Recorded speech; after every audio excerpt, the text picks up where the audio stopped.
सुयोग्य शिक्षाविदों को इस शिक्षक दिवस के शुभ अवसर पर हम उसका धन्यवाद ज्ञापित करते हैं।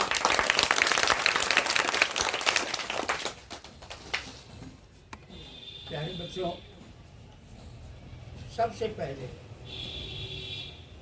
हम शिक्षक समुदाय जो इस मंच पर बैठे हैं, जिसके बीच मैं भी हूँ, हम तमाम शिक्षकों की ओर से हम अपने बच्चों को, जो देश के भावी पीढ़ी हैं, देश के संबल उत्तरदायित्व को अपने कंधे पर लेने के लिए तैयार हैं, जो शिक्षा प्राप्त कर रहे हैं, जो इंस्टीट्यूट में हैं और शिक्षा ग्रहण कर रहे हैं, जो देश के भावी कर्णधार हैं, उन सभी बच्चों का, छात्र छात्राओं का हम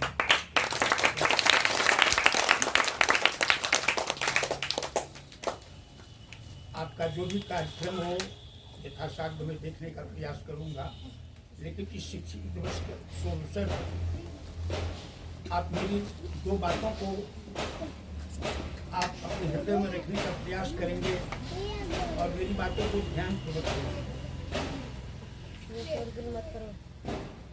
आप जानते हैं कि आज शिक्षक दिवस है। भारतीय इतिहास का ये गरिमामय दिवस है, एक स्वर्णिम दिवस है। और ये शिक्षक दिवस नहीं, ये तो जन्म दिवस है।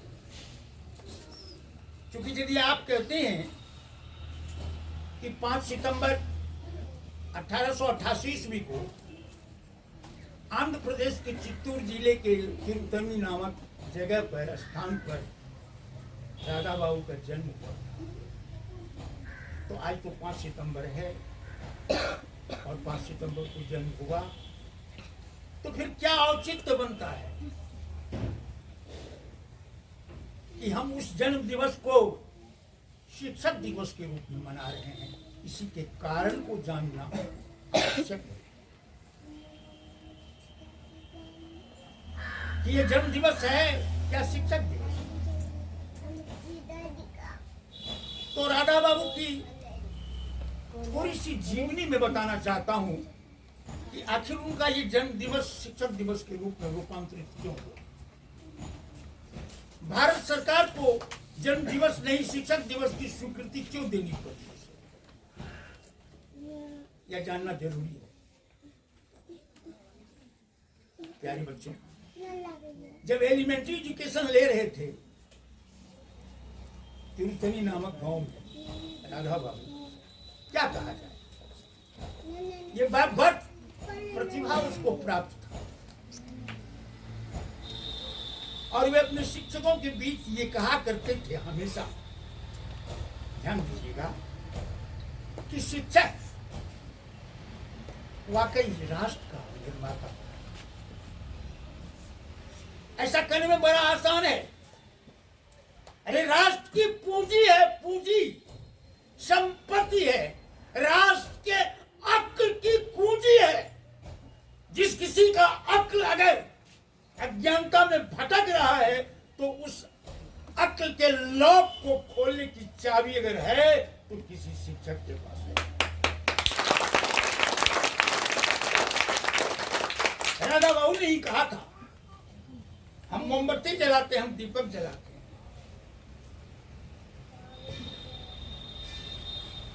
teachers are the candle which lights others in consuming itself. अपने आप को जलकर गलकर वो दूसरे को शिक्षा प्रदान। कोई डॉक्टर हो, इंजीनियर हो, प्रोफेसर हो, राष्ट्रपति हो, प्रधानमंत्री हो, एसपी हो, डीएसपी हो,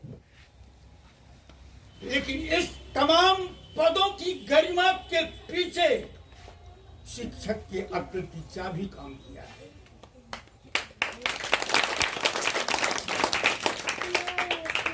ये राधा बाबू बचपन में ही देख लिए। और मैं क्या बताऊं, बात लंबी होगी। 1969 ईस्वी में वे पहली बार मद्रास यूनिवर्सिटी के प्राध्यापक नियुक्त, और उस नियुक्ति के दौरान उसने 3 किताबें लिखी। पहली किताब उसकी है रिलीजियन एंड सोशल, दूसरी किताबें उनकी है माय सर्च ऑफ ट्रूथ, और तीसरी किताबें हैं फ्रैगमेंट्स इन कन्फेक्शन। और जब जेल चले गए, कारावास चले गए, तो कारावास में उसने वेद व्यास की लिखी हुई महाभारत, जो हिंदुस्तान का सबसे प्रसिद्ध महाग्रंथ है, उसका उसने मूल्यांकन किया। और जेल में ही उसने गीता रहस्य लिखा। ये तो राधा बाबू की देन है। तो आप कह सकते हैं कि राधा बाबू राजनीतिज्ञ थे या टीचर थे? प्रश्न ठीक है। और फिर मद्रास से चले गए मैसूर, और वहां दर्शन शास्त्र की विभाग अध्यक्ष हुए। मैसूर से चले गए हिंदू बनारस यूनिवर्सिटी, जहां वो वाइस चांसलर बने, और वहां उन्होंने Gita, Mahabharata, Quran, Bible, Divine Comedy, Dante का लिखा हुआ और विश्व के तमाम दर्शन शास्त्रियों का एक एक पन्ना उलट दिया। उनकी ख्याति को देख करके इंग्लैंड के हार्वर्ड और ऑक्सफोर्ड यूनिवर्सिटी घबरा उठा, और उन्होंने कई बार भारत सरकार को आमंत्रित किया कि राधा बाबू ले जाए। और राधा बाबू इंग्लैंड गए, हार्वर्ड और ऑक्सफोर्ड यूनिवर्सिटी, और विजिटिंग प्रोफेसर के रूप में कई साल काम किया एज ए टीचर।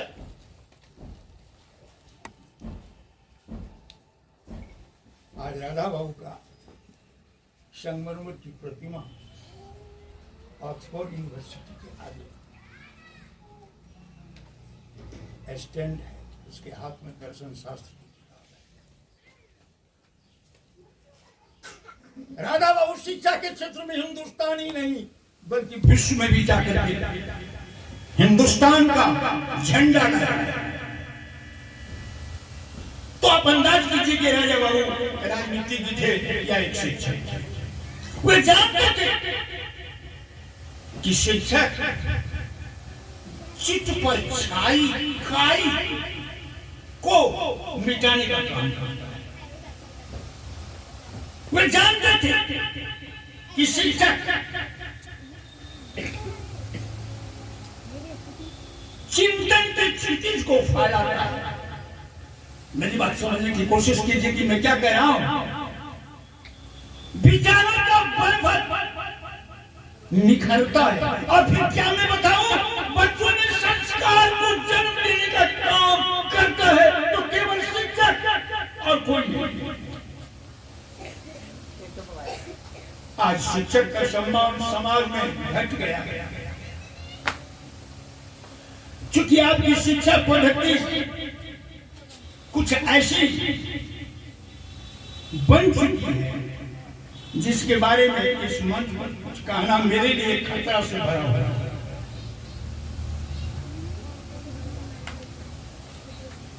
मेरे प्यारे बच्चों, 1952 से लेकर के 1962 तक वो उपराष्ट्रपति रहे, वाइस प्रेसिडेंट ऑफ इंडिया, जब राजेंद्र बाबू थे प्रेसिडेंट का। और राजेंद्र बाबू के 1962 में अवकाश मिलने के बाद 1962 से 67 तक डॉक्टर सर्वपल्ली राधाकृष्णन जी राष्ट्रपति के पद पर और अवकाश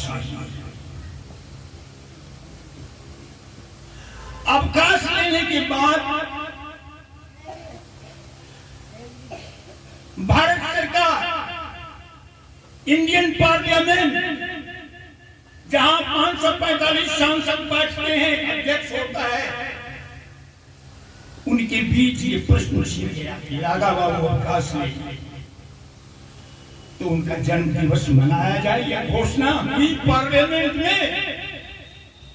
पता नहीं राधा बाबू को कैसे इस बात की जानकारी मिली। राधा बाबू त्वरित गाड़ी से पार्लियामेंट पहुंचे। पार्लियामेंट पहुंचने के साथ ही सारे पार्लियामेंट मेंबर्स खड़े हो गए, सबको वो बैठाए और राधा बाबू ने क्या कहा सो सुनिए। मुझे पता चला,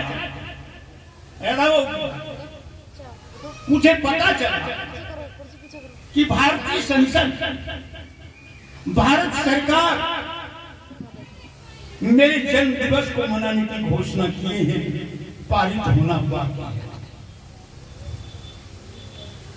मैं आग्रह करता हूं, निवेदन करता हूं, विनती करता हूं भारत सरकार से, इस इंडियन पार्लियामेंट से, कि मेरा जन्म दिवस न मनाया जाए। अगर मनाना ही हो तो मेरे जन्म दिवस को कन्वर्ट कर दे शिक्षक दिवस के रूप में। तालियां की गरजना है भाई। 545 सांसद, अध्यक्ष, प्राइम मिनिस्टर सारे ताली बजा दिए और उसी दिन पार्लियामेंट में ये जन्म दिवस नहीं रह करके शिक्षक दिवस के रूप में अंकित हो गया, जो भारत का इतिहास साक्षी। तो प्यारे बच्चों, बातें इतनी हमें कहनी नहीं, कहना सिर्फ ये, आप तो भारत की भावी पीढ़ी है ना, आप तो भारत के भविष्य है ना, आप शिक्षा लेते हैं ना, आप मेरी जगह चेयर पर आने के लिए आउट है ना, आप ही बनेंगे प्रेसिडेंट, आप ही बनेंगे प्राइम मिनिस्टर, आप ही बनेंगे सीएम, आप ही बनेंगे पीएम, क्या नहीं बनेंगे, सब कुछ आप बनेंगे। शिक्षा आप बोलेंगे, शिक्षा शिक्षार्थी और शिक्षक में समन्वय होना चाहिए। शिक्षक 3 वर्णों का ध्वनि समूह है। शी अक्षर को, शी से शिष्टता का बोध होता है, good manner. A true teacher is the unity uniform of the society, Radha Babu का कहना है। शिष्ट होना चाहिए। 6 अक्षरों से 6 ना कुत्सित भावना का, दूषित भावना का 6 करके को जो अपने कर्तव्य का पालन करता है वही शिक्षक है। शिक्षक में भी 3 वर्ण है, शी को, शी अक्षर को, 3 वर्णों का समूह है, समन्वय है। और फिर शिक्षा, शिक्षार्थी और शिक्षक में भी समन्वय है। इसलिए मेरे प्यारे देश के भविष्य, मेरे बेटे और बेटियां, मेरे लड़के और लड़कियां, मैं तुम लोगों से यही निवेदन करता हूँ शिक्षक दिवस के रूप में कि इस राधा बाबू के चरणों में भावभीनी श्रद्धांजलि तभी अर्पित सार्थक होगी जब तुम भी उन्हीं की तरह शिक्षा प्राप्त करके देश का झंडा लहराओगे। मैं इतनी बात करके और तुम सबों को आशीर्वाद देता हूँ और अगला कार्यक्रम अपना शुरू